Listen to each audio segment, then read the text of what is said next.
નમસ્કાર, આપ સૌનું સ્વાગત. તમે વાર્તાઓમાં સાંભળ્યું જ હશે કે બિલાડી માટે તમારો રસ્તો ઓળંગવો એ શુભ અથવા અશુભ છે.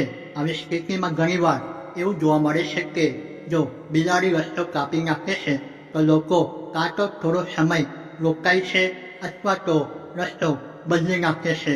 પરંતુ દરેક પરિસ્થિતિમાં બિલાડીનો રસ્તો પાર કરવો અશુભ નથી હોતો. ત્યારે તે શુભ ફળ પણ આપે છે. બિલાડી, ગાય અને કાગડો આપણને ભવિષ્યના સંકેત આપે છે. ખગોળ શાસ્ત્રમાં આનો ઉલ્લેખ છે. જો જ્યોતિષશાસ્ત્ર મુજબ જોવામાં આવે તો 9 ગ્રહોમાં બિલાડી રાહુ ગ્રહથી પ્રભાવિત છે.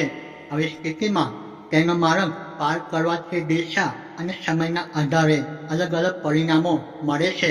આ શુભ પરિણામ છે જો તમે કોઈ કામ માટે ઘરેથી નીકળી ગયા છો અને કોઈ બિલાડી તમારો રસ્તો જમણેથી ડાબે ક્રોસ કરે છે તો તે એક સારો સંકેત છે.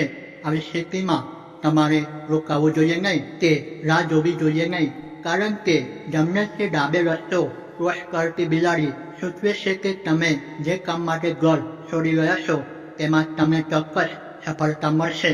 આ રીતે ખરાબ શુક્લ થાય છે. જો તમે કોઈ કામ માટે જઈ રહ્યા છો અને કોઈ બિલાડી ડાબેથી જમણે તમારો રસ્તો ઓળંગે છે તો તમારે થોડી સાવચેતી રાખવાની જરૂર છે. બિલાડી માટે ડાબેથી જમણે રસ્તો ઓળંગવો ખગોળશાસ્ત્રમાં સારું માનવામાં આવતું નથી.